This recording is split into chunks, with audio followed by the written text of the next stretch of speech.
The team at the British Museum have invited me here to have a look at some extraordinary ancient artefacts up close. Special access. Naturally, straight away I said yes, but there is a catch. I've no idea what these objects are. All I know is that they're to do with ancient Sudan. So let's go and have a look.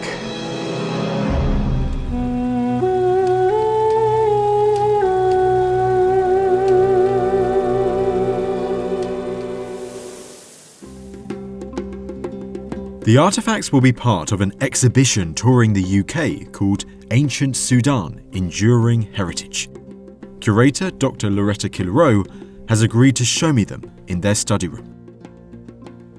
But en route, walking through the galleries, there's another artefact that Loretta says we must see.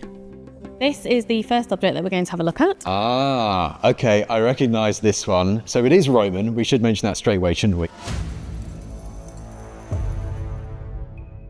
This piece has such a wonderful story to tell about Sudan, and I think people sometimes miss that. So this is a very classic Roman statue of the Emperor Augustus. And how can you tell it's Augustus? Is it the eyes? Is it the whole facial expression? When the head was originally found, it was identified as classically Hellenistic. The bronze material, which would have originally been covered by plaster, is quite typical of the time period. The slight turn of the head and the hair, they are very similar to contemporaneous stone statues that we have of Augustus. So it was narrowed down to likely being him. So originally this would have had plaster on top of the bronze, Yes, so different how it looks. Yes, there's a few traces still on the forehead. Whereas the eyes, which are very unusual to survive, they're made of calcite and glass. The eyes are beautiful, aren't they? I see very few statues that still have the eyes intact within them. It's beautifully preserved. We have almost nothing else that is as well preserved. And the reason it's so preserved is because it wasn't found in Egypt or anywhere else in the Roman Empire. It was found buried underneath the entrance to a temple in Meroe, about 200 kilometers north of Khartoum in modern Sudan. Meroe was the capital of the ancient Kingdom of Kush. Its people were known as the Kushites. Today, Meroe is famous for its pyramidal structures that protrude from the desert sands. During Augustus's reign, the Romans incorporated Egypt into their empire. Roman control stretched as far south as Philae and the Nile's first cataract. But this expansion also put them into direct contact and conflict with the powerful Kingdom of Kush.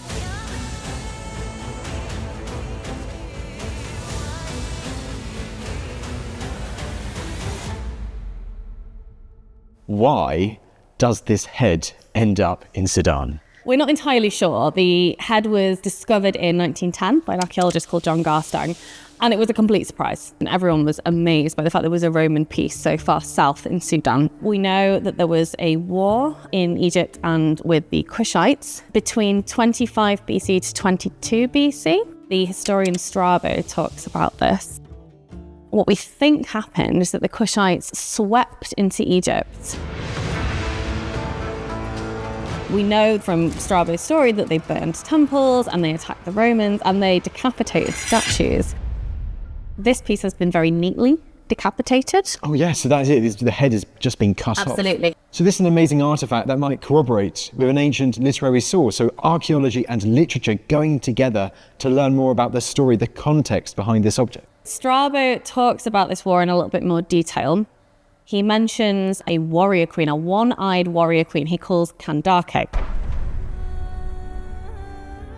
We think that this queen may be identified with Queen Amanirenas, whose title as queen was Kandake. So we think the Romans are getting a little bit confused here. Amanirenas is particularly interesting because she is in the middle of a line of warrior queens, female regents, and that's what Kush, I think, is particularly interesting for this powerful role of women that we see across the kingdom. The story goes that she swept into Upper Egypt, was pushed back by the Romans as far as Napata, which was the earlier capital of the Kushite Kingdom, but then the Kushites pushed them back again. And this is where the story gets a little bit hazy. Strabo says that the Romans were winning, but Amanirenas sends ambassadors to sue for peace. And Augustus agrees with no conditions on Kush, doesn't make them a province, doesn't make them give any tribute, It seems likely, in my opinion, that the Kushites were probably winning. It seems like they did have something on their side to get that kind of treaty, doesn't it? And they must have been quite powerful to push the Roman army back. It's amazing to think that this decapitated bronze statue head may have been a trophy, captured by Amarna-Reynas and her soldiers whilst raiding Roman Egypt. Its detail and accompanying story makes this one of the most extraordinary artefacts at the British Museum. Well, this is an amazing start. What an object to see right up close. It is absolutely stunning. Now, I know I'm here to talk about ancient Sudan and look at this exhibition, these objects. I don't know what they are yet, but I'm guessing I'm about to find out. Absolutely.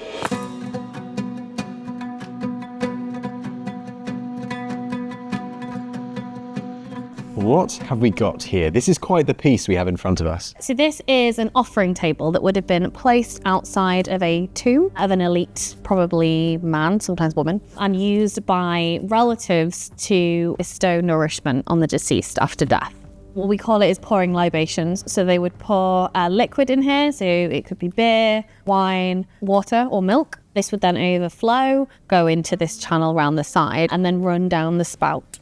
And this would symbolically nourish the deceased. Beer, wine, water, or milk. I mean, I probably prefer beer of all of those ones. That's an interesting selection of different liquids that the deceased could have be offered to them. Yes, and then it would basically create all the food the deceased would need. So you can see on the offering table we have different types of bread. Oh, that's bread, is Yes. it? Oh, you see this little kind of vertical lines. Interesting. The pouring of libations would create these for the deceased. Just like in ancient Egypt, in elite Kushite beliefs, bread was considered quite important. It was less important for ordinary people, but makes a huge appearance in elite contexts. This offering table dates to the 2nd century AD and is made from sandstone, a common material in ancient Sudan. Almost 2,000 years old, it has survived incredibly well. This would have been placed outside of an elite burial, right in front of the tomb chapel entrance. You would bring your family on special festivals to remember your ancestors. You would go and you would pour your libations in front of the tomb chapel. So this is like paying your respects to the dead, to an important family member, someone who's passed. This is you showing them that you're remembering them, almost like laying flowers on a grave today. Absolutely. It was considered very important to remember your ancestors and where you're from, as it is in a lot of families today. And by doing this, you can honour them, but you also provide them with nourishment and sustenance in the afterlife. So you're almost keeping them alive. The details of this offering table are striking and reveal a close link to Egypt.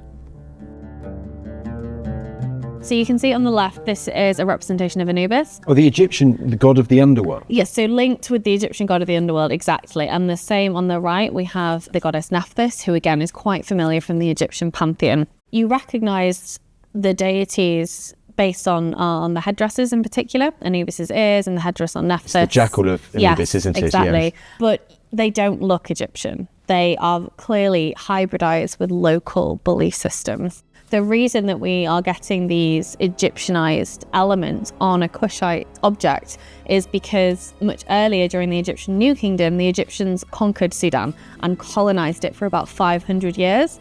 And so over those 500 years, there was a lot of exchange of ideas, iconography, religious beliefs, and the Kushites took what they thought was interesting and relevant from Egyptian religion and reused it to express their own religious and cultural beliefs. So it's a hybridization. There's also elements of wider Mediterranean cultures in Kushite iconography as well, but it's always used to show a distinctly Kushite worldview. And shall we focus also on this shallow bowl in the middle where the libations were poured? I noticed at the bottom though you also have that line, and that reminds me of those royal symbols in hieroglyphs. That is a cartouche. Yes, exactly. So again, this is not from a royal burial, so this has been reused for elite belief systems. I think this is probably one of those Egyptianized elements. So that frame which you have around it, artistically it's lovely because it keeps that image within, but it also has a practical purpose exactly. too. The Kushite kind of iconography is very focused on that, very similar to how we would recognise Egyptian iconography to be. But again, we're seeing very different elements. Surrounding this frame is one final piece of detail that gives this object a personal touch. It almost looks like, to my eyes, a pattern all the way around the far edges of this offering table. What is this pattern? This is an inscription. This is in the indigenous language Meroitic. Oh, this is writing. This is Kushite writing. So the offering table itself dates to around the 2nd century AD. Meroitic as a language comes in around 300 BC and lasts till around 400 AD. Meroitic could be written in Meroitic hieroglyphs or it could be written in cursive. This is the cursive, and this is a classic inscription accompanying the offering table. It tells us that it belongs to a person called Kenabalile. Oh, wow. Okay, good pronunciation there. We're not sure if this is a man or a woman because there's no gender in Meroitic. If we know a bit about what it says, has it been deciphered like with hieroglyphs? So Meroitic is semi-deciphered. There are a lot of linguists who are still working on it, and we do discover new words every day. We don't have a Rosetta Stone of Meroitic, so it's been a lot harder to identify what all the letters mean.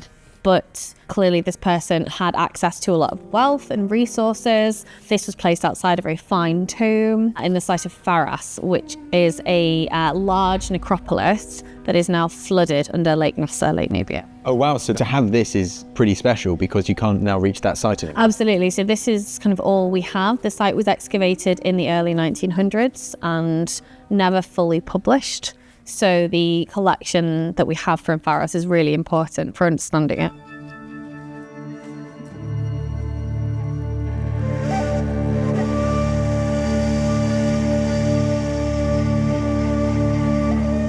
I mean, it's such an extraordinary object, isn't it? Because it can talk to you more about, their ideas towards the dead, towards worship, their relationships with Egypt, but also, of course, with language and culture. This gives you so many different ways to learn more about the Kushite Kingdom. Absolutely, and it was still in situ when it was excavated, so we know that it was exactly where people thousands of years ago would have gone up to it and poured their libations thinking of their ancestors.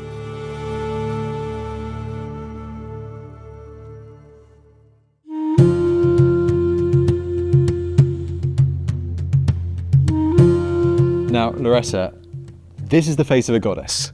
Exactly. This is a really special piece. We think this represents the goddess Isis, who originally came to Sudan during the Egyptian New Kingdom, but was adopted quite quickly by the indigenous people. And in ancient Kush, Isis was hugely popular. She appears in multiple temples. In fact, it's the Kushites who end up worshipping Isis long into the Christian period. Isis was one of the most important goddesses of Egyptian religion. She is often associated with motherhood, healing, fertility, magic, and the afterlife. This object depicts Isis in human form as a beautiful woman. It was discovered in a temple at a site called Kawa in the northern Dongola Reach in Sudan. A royal hieroglyphic inscription on the object's front, known as a cartouche, mentions the Kushite king Anarkamani, who ruled in the early 3rd century BC. He was known as Beloved of Isis.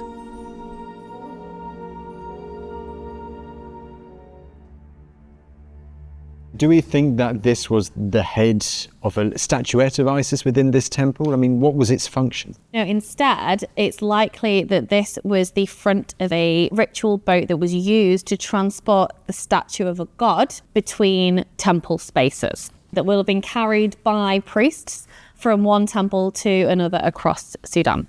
Carried across Sudan. So was that boat not actually in the water? Was it being carried by people above them? It's better to think of it as more like a bark. That's like in ancient Egypt where you have the carrying of the sacred bark between temples. It's a ritual space. So the deity in the boat cannot leave a sacred space. It would go from temple to sacred bark to temple. You can obviously see the size of the bark as well based on she's quite small. There was probably one of these on the front and one of them on the back. Here are the attachments where she would have been tied to the prow of the boat. She was also a lot more elaborate originally. So you can see there is a hole on the top This was where a vulture headdress probably went. Right. Possibly in gold and wood. This may well have been removed every time she was brought back to the temple. She also would have had inlaid eyes, again, probably with a precious stone. One of the most striking things of the statue today, that those inlaid eyes are no longer there, and it looks like it's just staring through into your soul. Absolutely. And I mean, that's so common because they're made of much more precious materials. It's actually very unusual that this has survived as well as it has because it's made of bronze, and often that was melted down in later periods to be reused for something else. Objects like this added to the magnificence of the whole procession. The face of the goddess Isis at the tips of this elaborate ship of the gods that was transported from temple to temple, gleaming in the sunlight. It will have been a really awe-inspiring sight. And temples were restricted spaces. You've not got people going into temples to pray, like a modern church. So this is one of the only times ordinary people would have seen a deity. I mean, look at some of the other details as well. I can see a bit of a necklace. Then you have also this big collar as well with a falcon on each side. Yes, these are representing Horus, who you'll be familiar with from the Egyptian pantheon. Right. This is a sign of wealth. This represents a gold and jewelled collar that people would have worn. You can see the remains of her feather headdress. Another reason we think this is Isis. Look at that. There is a hole at the back where the headdress would have been tied in Right. and secured. There's also one at the front. And then the rest of this is her ritual wig. It's unlikely that people had hair like this, so she's wearing a very formal wig.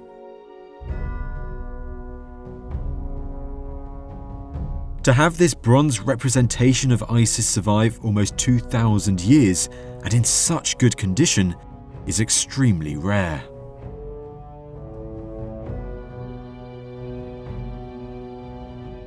When she was discovered in the temple at Kawa, it was very, very exciting. We are obviously missing a lot of precious materials from archaeological sites because they have been reused and recycled by ancient peoples. So the fact that we now have a glimpse into her face, I think, is quite remarkable. It's also a really nice attestation of Anakamani. This is written in hieroglyphs. And as a reminder, people are still using hieroglyphs in the early Kushite period, and later we find Meroitic hieroglyphs based on earlier Egyptian hieroglyphs. Once again, it's that mixing of Egyptian culture with Kushite culture. This hybridization, the Kushites are taking what they thought was useful and convenient from Egyptian iconography and using it for their own belief system. Well, it's absolutely stunning. What an object. And as you just said there, and as I said at the beginning, this is the face of a goddess. It's amazing.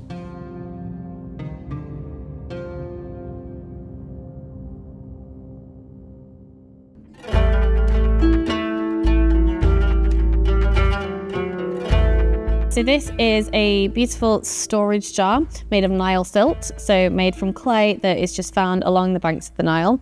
This is from a probably official workshop at Faras. This is made on the potter's wheel. This is not particularly popular in Sudan until the Kushite period, so this is quite a Kushite form of manufacturing. It's then been fired and covered in a slip and decorated. So a slip is a clay and paint mix that mirrors a nice fine coating to make the pot look a bit neater. And then this has been painted with ochre and carbon in particular. Ochre and carbon. Oh, the ochre is the red, I'm guessing, and Yes. carbon is the black. Exactly. The pot dates to the 2nd century AD and was discovered at Faras, similar to the offering table. It was crafted from clay sourced from the River Nile and produced on a Kushite potter's wheel.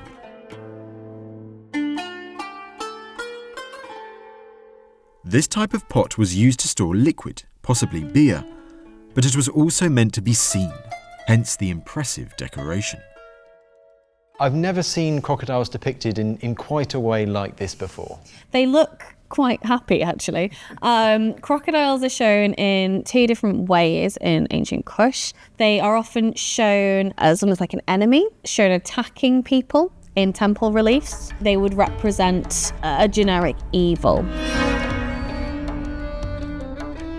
If you're living by the Nile, a crocodile is a huge threat to you, and they do eat people. So they are a very real fit for the Kushites living alongside the water. So they put a menacing image on this pot. So we have the menacing images on the one hand, but we also have crocodiles represented in their natural environment. Right, okay. So this is slightly different. They probably represent the fertility and fecundity of the Nile.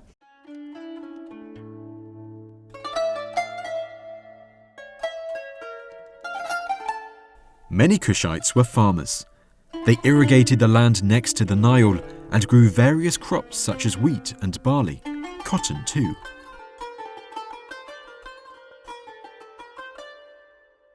We always think of the Nile in ancient Egypt, but of course the Nile flows down into Sudan and ancient Kush.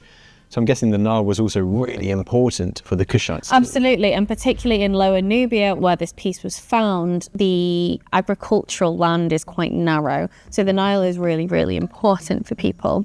Faras seems to have been quite a fertile area, so a lot of people congregated here. And again, there will have been crocodiles, people will have seen them, but they then will have become linked in people's imagination with the fertility of the land. So we can see the long tails of the crocodiles, and we see like the scales on top, these kind of triangular, kind of canine tooth-shaped scales. They're very reddish in its colour as well with the feet, but also like a band of grey too. I always think this looks a little bit like the crocodile is wearing a necklace, which I don't think it is. I think this is just meant to represent the neck area. And then you can see the snout is curving up. The eyes have been very carefully rendered. I can see the eye as well, that little rim. Exactly, and the claws. The crocodile has very, very large claws. They haven't shown the teeth, which are obviously a very important element of the crocodile, and generally visible even when the crocodile has its mouth closed. This might be a deliberate choice to make sure that the crocodile can't harm anyone. So we do see this in amulets sometimes. A dangerous creature is neutralized by having a leg removed or its teeth removed or something. Interesting. So the crocodile, this was a popular image that the Kushites, whether it's potters or artists or stonemasons or whoever, that they liked to add to their work. Very popular, and what we're seeing particularly in Lower Nubia is a huge interest in showing floral and faunal motifs on pottery. So the crocodile is part of a much wider trend. We see cattle, there's quite a few giraffes on pots, there's an awful lot of floral motifs like lotuses, grapes are very popular, particularly for wine cups. There's clearly an interest in showing the natural world on pottery. Crocodile art was certainly in fashion in ancient Sudan 2,000 years ago. But interestingly, whoever painted this pot decided to only decorate the top. A black and red band separates the crocodiles from the rest of the bare orange ceramic. This is very common. The decoration would be restricted to what we call a register. And so you can see in here the decoration is contained. It's very interesting that the decoration is on the top. Usually the decoration is on the side, even on large storage jars. So it suggests that this piece was very much designed to be seen from the top. It's probably in a stand in a house, and this is then found in a burial. So this accompanied an individual to the afterlife, so that they had all the fancy foods and drinks that they had in life, in death. Oh right, so once again, this is kind of giving the dead person something that they believe they're giving it to them in the next world. Exactly.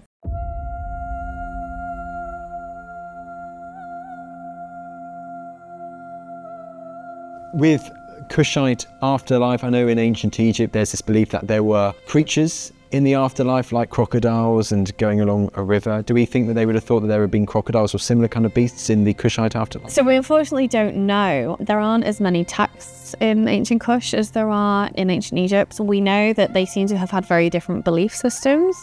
Pottery is very highly valued in ancient Kush, so maybe, but it has to remain a hypothesis for now, unfortunately.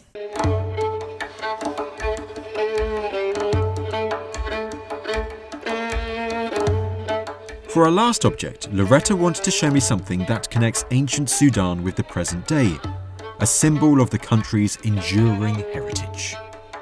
This doesn't look ancient to me, I must admit. No, so this is completely different. This is one of our more modern pieces from the collection. This is what's called a tabak, which is a food cover. This was brought to the museum in 1960 by a collector called Paul Wilson, and it was made in a town called Menawashi in Darfur. But what's the link to antiquity here? Items like this remind people that Sudan's fascinating heritage and culture is not just in the past, it is very much in the present. Items like tabaks are still passed down through families, made by craftsmen and women across the country. Now, traditionally, people in Sudan have passed down a folk tale that tabaks are linked to ancient Sudan. Right. Something that everyone always thought was a legend, but when I was excavating in Sudan recently, I found loads of pieces of matting inside a jar, dating to the Egyptian colonial period, the New Kingdom. That's like the 2nd millennium BC, isn't it? Yes, and when I reconstructed it, it made a tabak. Wow. It's much smaller tabak than this, but... So there is archaeological evidence for an ancient version of this being used some 4,000 years ago in that same area of the world, in Sudan. Absolutely, and so many of these traditions are passed down by women in this very long-standing community of practice, and women are often still invisible in the archaeological record, so looking at modern pieces like this can help us perhaps try to interpret the past slightly better.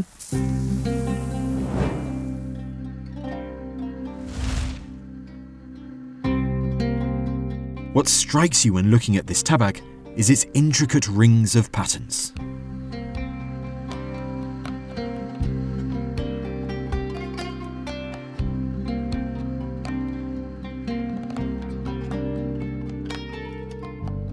And talk to me about this decoration, the various colours that we can see.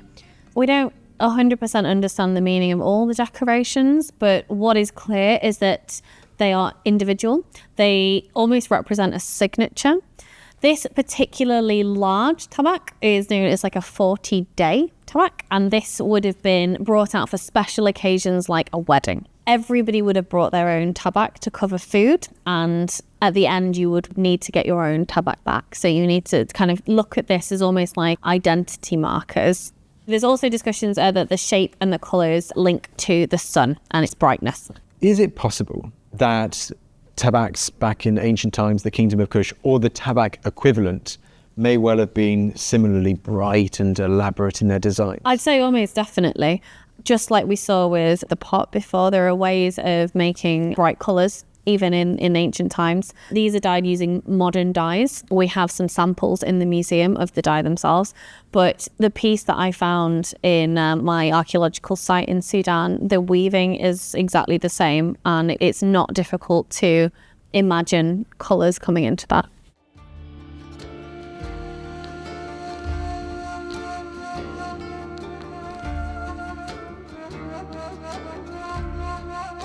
Well, Loretta, it has been extraordinary to have a look at all these different objects. Tell me a bit about the exhibition coming up, which features... The exhibition is intending to introduce the Kingdom of Kush to new audiences. In each venue, we are working closely with Sudanese diaspora communities who are also doing their own displays, which I'm very excited to see. So I hope that anyone who comes will learn more about ancient Sudan and be interested in learning more about this fascinating culture. This has been absolutely incredible. As these objects have shown, there is so much to learn and to explore about ancient Sudan, the Kingdom of Kush, and its amazing culture, and how it interacted with nearby cultures, whether that be Egypt, Greece, or Rome. And it has been such a pleasure to learn more about it today. The exhibition will be touring the UK between February and November in 2025. It is called Ancient Sudan, Enduring Heritage. You can find out more about it on the British Museum's website, and by clicking a link in the description below.